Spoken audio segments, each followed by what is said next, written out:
No Acre são 6h47. Já estamos de volta com o segundo bloco do Bom Dia Rio Branco desta sexta-feira, hoje 1º de fevereiro, agradecendo sempre a sua audiência, a sua companhia. Você que desde cedo acompanha o Bom Dia Rio Branco, ou você que está ligando o seu televisor agora, eu gostaria de relembrar que todas as informações, tudo que já foi exibido no primeiro bloco do programa, você pode rever acessando o site www.oriobranco.net. Conforme eu anunciei antes do intervalo comercial, eu recebo aqui nos estúdios do Bom Dia Rio Branco o Pedro Guimarães, que é economista, atual presidente da Caixa Econômica Federal, foi indicado pelo ministro da Economia, Paulo Guedes. O Pedro Guimarães é economista e se especializou em privatizações nos Estados Unidos. Presidente, bom dia. Bom dia. Seja bem-vindo ao Bom Dia Rio Branco, seja bem-vindo ao Acre. Primeira vez no Estado? Sim, primeira vez. Gostou do Estado? Gostou do que já viu? Cheguei de madrugada, mas só de passar fiquei surpreso, porque muitas vezes a gente no Sudeste tem uma imagem um pouco diferente, mas eu gostei muito. E, na verdade, é meu terceiro fim de semana na região norte. Eu já fui para Roraima 2 semanas atrás, o Amazonas, e aqui é o Acre. Tenho certeza que vão ser 3 dias muito intensos. 3 dias você permanecerá no Estado? 3 dias. Qual a sua agenda aqui?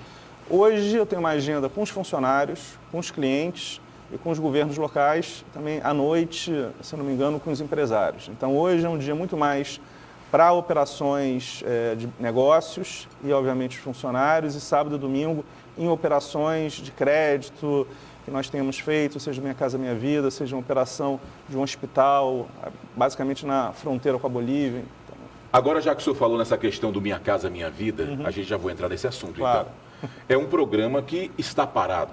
Certo. Teve algumas paralisações, não vou dizer que 100%, claro. Mas tendo em vista o que já teve feito por aí, já parou bastante. Qual a previsão? Existe uma previsão de retomada desse programa? Sim, na verdade a Caixa, como gestora do fundo FGTS, ela nunca teve problema, ela sempre pôde emprestar, mas você tinha uma transição do governo, então na verdade um recurso da União ficou, mas já foi liberado ontem. Então na verdade desde ontem a gente já está retomando as operações serão retomadas, já estão inclusive nas agências e obviamente isso é uma discussão caso a caso, mas sim, a retomada já existe. E aqui no Estado, qual a previsão de investimento? Também, exatamente por isso que eu estou aqui, porque na verdade a gente vai avaliar, eu vou em várias operações que estão paradas, operações que estão continuando, e é muito importante você fazer uma análise crítica do que efetivamente está acontecendo. Por quê? Porque a Caixa hoje é a maior imobiliária do mundo. São 64 mil imóveis retomados.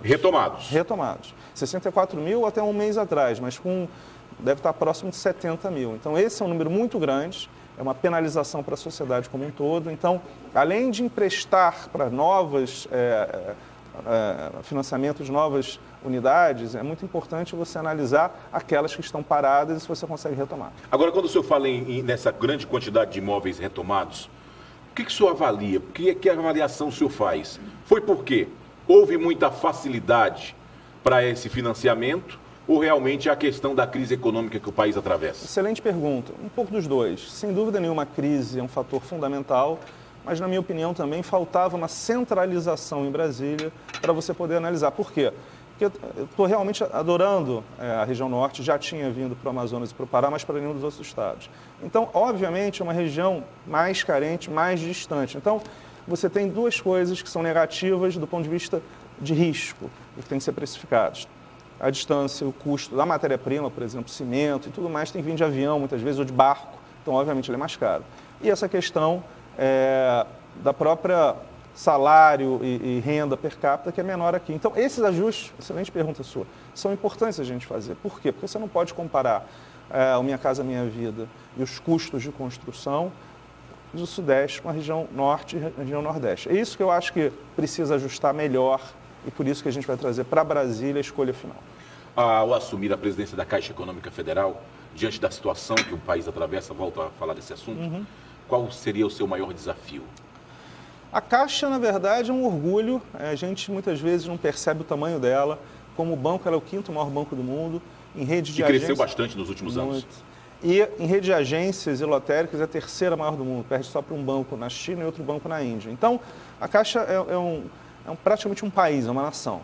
Precisa de alguns ajustes, eu diria, em redução de custo, em relação a compras, realmente acho que o desperdício e é grande, e precisa foco em algumas operações de crédito. O que a gente vai fazer de algo muito definitivo? Consignado, cartão consignado, ou seja, o crédito para a pessoa mais pobre, e uma operação de microcrédito, mas essa é uma operação de política de Estado, ou seja, ela só vai ser efetiva mesmo daqui a 5, 10 anos. Então, há também uma preocupação grande minha, que é a do ministro e que é a do presidente, de você deixar um legado, ou seja, meu foco não são só os 4 anos que eu vou estar, mas é pensando... E por que eu te falo isso? Porque para a população mais carente, muitas vezes a pessoa toma dinheiro a 5, 10, 12, 20% ao mês. Isso para mim é inaceitável. Então, quando você move para o microcrédito, que é de 1,5 a 2, ou consignado, que é de 2 a 3, você devolve cidadania exatamente para a parcela mais carente, que é a parcela foco da Caixa. Na linguagem bem popular, essa questão de dinheiro, do financiamento, do empréstimo, que acaba tendo juros absurdos, a pessoa se vê obrigada, no momento, a adquirir. Muito embora não tenha condições 100% de que vai conseguir pagar. Perfeito. E é aí onde entra também a questão dos imóveis. Faz um financiamento sem saber se vai ter condições de quitar, no final vai fazer a avaliação, a economia do país não está boa e acaba tendo esse prejuízo para quem? Para a Caixa. Perfeito. E por isso que a Caixa vai focar, direcionar o crédito para a pessoa física nessas linhas mais baratas, porque é a linha que você consegue pagar. Mas você está certo, corretíssimo. Com a retomada da economia, você vai ter uma melhora da qualidade do crédito e da redução de inadimplência. Agora, além dos programas habitacionais, a Caixa, por muito tempo, eu vou ter que falar sobre isso também, que gerou uma certa polêmica, entrava em outros segmentos, vamos dizer assim. E o senhor deu uma declaração ao assumir a presidência da Caixa, de que a Caixa não financiaria ponte de lugar nenhum para lugar nenhum. Por que isso? A ponte que liga o nada ao lugar nenhum. O nada ao lugar nenhum, seria essa? Porque, na verdade, porque a Caixa teve, como várias estatais, perdas que são decorrentes de operações que eu discordo. Então, na verdade, o nosso foco aqui é 100% o cliente, pessoa física, sim, infraestrutura, empresas menores, então a gente vai reduzir o empréstimo para empresas grandes que não precisam da Caixa, e uma relação, sim, com governos estaduais, federais e municipais, mas uma relação meritocrática. Vou dar um exemplo claro. Iluminação pública, eu chamo de iluminação pública do consignado de infraestrutura. Trocar LED, os postes, isso é uma coisa que é relativamente fácil, custa pouco e reduz aumenta a segurança. O senhor, como especialista em privatizações, o senhor defende privatizações do país? Depende. Da Caixa, do Banco do Brasil e da Petrobras não tem discussão, porque o presidente da República já disse que não há questionamento. Então, eu penso que a privatização ela pode acontecer quando você tem uma empresa que perdeu muito o seu negócio e muitas vezes, até pela evolução da tecnologia, já não tem nem mais razão de ser.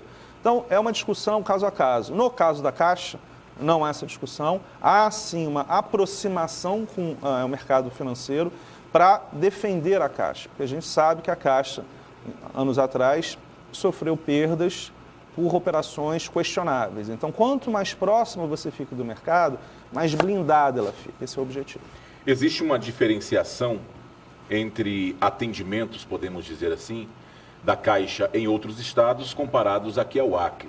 O que falta para melhorar o atendimento da Caixa aqui no estado? Outra excelente pergunta. Por isso que eu estou vindo, são 40 fins de semana, de novo, eu comecei em Roraima, Amazonas, para cá, depois eu vou para Rondônia, Amapá, Piauí. Então, eu vou olhar, porque quando eu estou em Brasília, as pessoas vão falar para mim o que eu quero ouvir. Por isso que você tem que olhar em foco. Então, essa é uma pergunta que, ano que vem eu vou voltar para cá, mas rapidamente eu volto para você. Agora, eu penso o seguinte, aqui na região norte, a Caixa tem uma presença muito grande, porque não só pelas agências, mas pelas lotéricas. Então, é muito mais entender das agências, dos gerentes, dos funcionários, o que precisa. Certamente uma melhora na tecnologia, certamente uma melhora, às vezes, de ATM, eu já percebi isso no Roraima. Então, são determinadas questões, mas que é muita conversa. Eu ainda não tenho as questões do Acre, eu já tenho de Roraima e já tenho do Amazonas. As lotéricas, há previsões de melhora também? Certamente. A lotérica é um ponto fundamental para a Caixa. Meu objetivo é aumentar a oferta de produtos, podendo oferecer cartão de crédito consignado, microseguros, ou seja, o seguro para o pessoal de mais baixa renda. E é uma demanda deles. Eu já tive uma conversa com 30 representantes das lotéricas no Brasil e eles querem essa parceria ainda maior com a Caixa. Isso você pode esperar com toda certeza. Aqui no Estado, aqui no Acre, o maior cliente da Caixa Econômica Federal é o governo do Estado e a Prefeitura de Rio Branco. Certo. O senhor terá, certamente, audiência, conversa com a prefeita de Socorro Nery, com o governador Gladson Cameli. Nessa conversa, qual será o foco do debate? Existe algum benefício a mais para os servidores públicos municipais e estaduais? Sim, a gente vai discutir algumas obras, sejam obras que estão no meio do caminho, sejam potenciais novas obras, como eu te falei, por exemplo, iluminação pública, porque tem algumas obras que a Caixa pode fazer tomando elo risco. Muitas vezes, a Caixa, como outros bancos estatais, são só repassadores de risco com a União garantindo. Então, isso é uma discussão que eu farei com eles e, obviamente, ouvir deles de novo. É muito importante ouvir, né? Eu falo bastante, mas é muito importante ouvir as demandas tanto do governador quanto da prefeita. Mas tudo que eu ouvi até agora do meu pessoal é que a relação é muito boa, nós estamos abertos a financiar obras, nós estamos abertos a discutir outras operações, inclusive também patrocínios para comunidades carentes. A gente acabou com o patrocínio em clube de futebol, que custava ao redor de 200 milhões de reais por ano para a Caixa. Então, na verdade, o foco aqui é patrocinar aqueles que realmente precisam, aqueles que são a cara do cliente da Caixa, aqueles que os funcionários da Caixa se identificam. Então, certamente, a gente também vai discutir patrocínios locais focados aqui no Acre. Economia do país.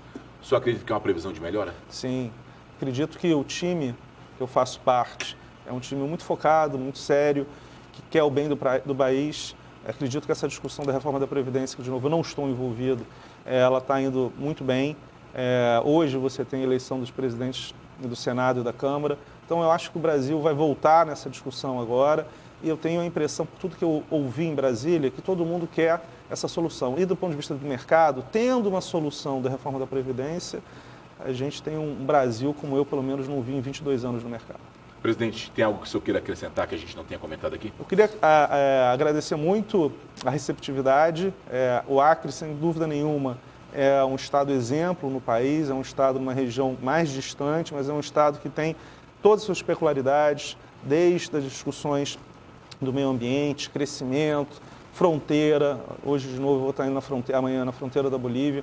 Então, é um estado com uma história muito rica e que eu certamente estou vindo pela primeira vez, mas não pela última. Então, quero agradecer a hospitalidade sua e de todas as pessoas que eu já conheci aqui. Com a sua vinda, o que a população do Acre pode esperar da Caixa Econômica Federal? Um reforço ainda da relação da Caixa com a população, ouvir o que a população tem para dizer e certamente focar nas melhoras de todas as questões que virão em termos de dificuldades que hoje existem. 7h01, eu conversei aqui com o Pedro Guimarães, presidente da Caixa Econômica Federal. Presidente, obrigado por sua vinda e sucesso. Muito obrigado.